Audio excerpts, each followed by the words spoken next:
तो दोस्तों प्लांट कौन सी भी साइज़ का हो, छोटा हो या बड़ा हो, हम उसको एक बोनसाई में कन्वर्ट कर ही लेते हैं,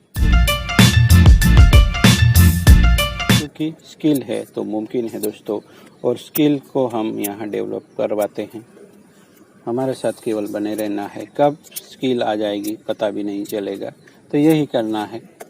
नए हो तो सब्सक्राइब कर लीजिए और पूरा वीडियो देखने की कोशिश करेंगे तो कुछ ना कुछ तो लाभ प्राप्त होगा ही होगा। तो ये है दोस्तों फाइकस एम्प्लीसिमा कहते हैं, पीपली भी बोलते हैं हम यहाँ। थोड़ा अलग है फाइकस वीरेनस से। मैं तो पहले यही नाम से जानता था। तो चलिए यहाँ कुछ वायरिंग की जाएगी और कुछ क्रेजी मूवमेंट लाने वाले हैं हम। तो यही सब आइडियाज़ आते रहते हैं जब हम बने रहते हैं कंटिन्यू प्लांट के साथ। दोस्तों मैं कई सालों से बना हूँ। 2004 से मैंने कुछ स्टार्ट सा कर दिया था।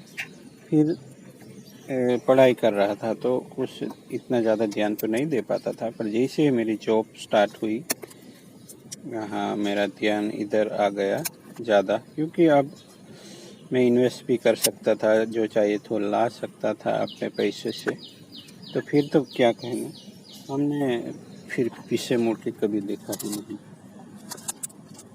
और उन सब कोशिशों का फ़ायदा आप सबको भी हो, इसलिए मैंने उसे 3 साल पहले ये चैनल स्टार्ट की, जिसमें हम हर रोज़ एक वीडियो देने की कोशिश करता हूँ मैं, जिससे आप कंटिन्यू बने रहे इस आर्ट के साथ।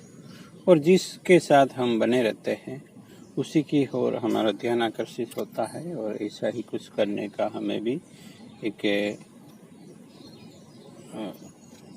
मोटिवेशन प्राप्त होता है।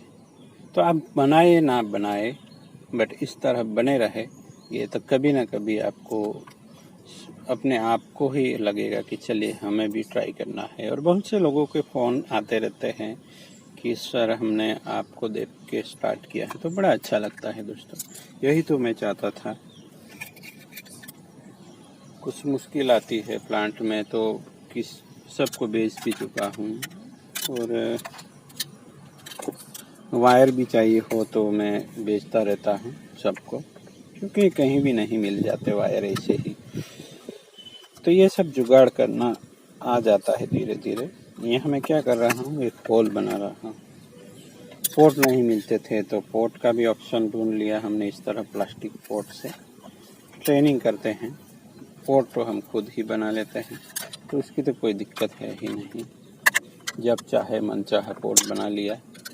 और कैसे बनाना है सब फुल लोडेड है हमारे चैनल पे।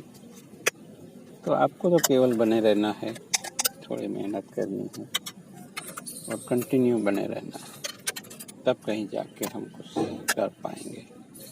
तो चलिए यहाँ मैं वायरिंग कर रहा हूँ और यहाँ कुछ क्रेजी मूवमेंट देंगे। ये बहुत ही अच्छा ट्रेपर्ड प्लांट है।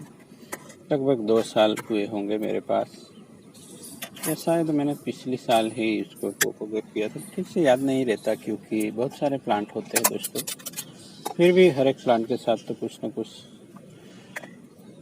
जुड़ा रहता है स्टोरी जैसा। क्योंकि मैं जब घर जा रहा था तो रास्ते में रुका था, वहीं से इस प्लांट को मैंने हार्वेस्ट किया था। और बड़ा अच्छा है इसकी मूवमेंट वगैरह। तो कुछ और ऐड करते हैं उसमें कैरेक्टर।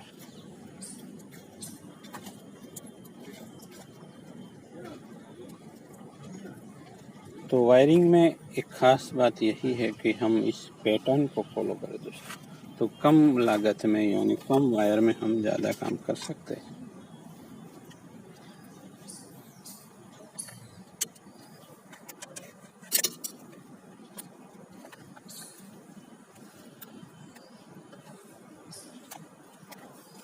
लिए डबल वायर करते हैं, जिससे बेंडिंग और होल्डिंग अच्छे से होता है।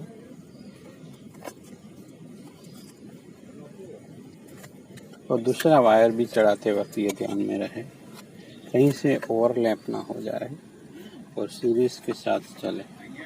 वायरिंग कर लिया है तो चलिए बेंडिंग की कोशिश होगी और ब्रेक डाउन की कोई गुंजाइश नहीं। केयरफुल हैंडल करना है।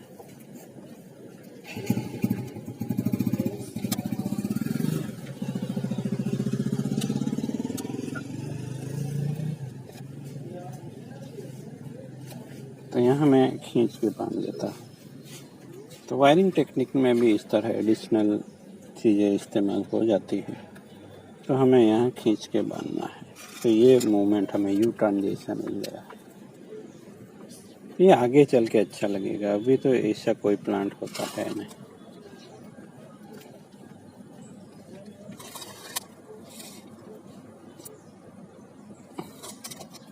इसे मैंने कोई सोचा नहीं है डिजाइन की क्या होगा, बट हम इसी तरह से कोशिश करते रहेंगे तभी जाके कुछ नया कर पाएंगे।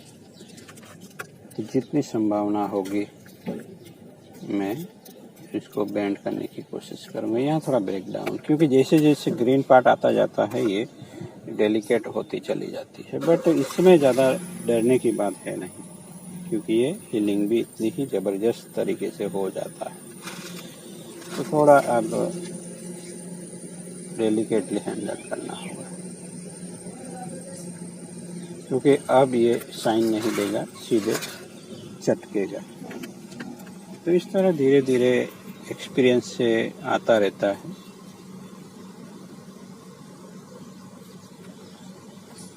और वही एक्सपीरियंस हमें कायम करना है।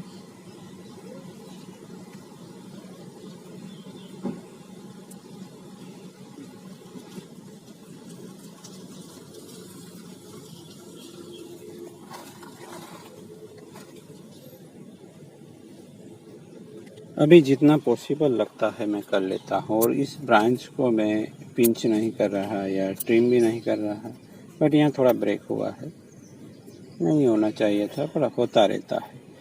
देखिए ये कब टूट गया पता नहीं चला, सीधे ब्रेक होगा, ऐसा मैंने पहले ही कहा था। तो इस तरह से मैंने कुछ अजीब सा बैंड बना लिया है।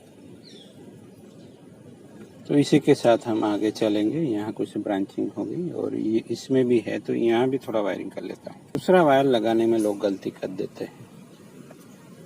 देखिए यहाँ वायरिंग उल्टा लेना पड़ेगा। मैं ऐसा वायरिंग पहले हुआ है, तो सीरीज फिर से मिल ना जाए, अब जो वायर मार्क बने उसी में ना हो जाए वायर मार्क दूसरा, या वायर ना चला जाए, इसलिए हमें उल्टा वायरिंग करना होता है।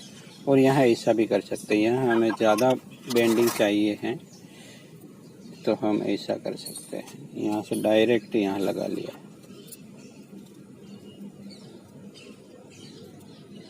और यहाँ केवल क्रेजी मूवमेंट लेने की कोशिश कर रहा हूँ। प्लांट की डिजाइन बाद में होगी, उसके लिए तो सोचना ही नहीं है, वो अपने आप ले लेगा।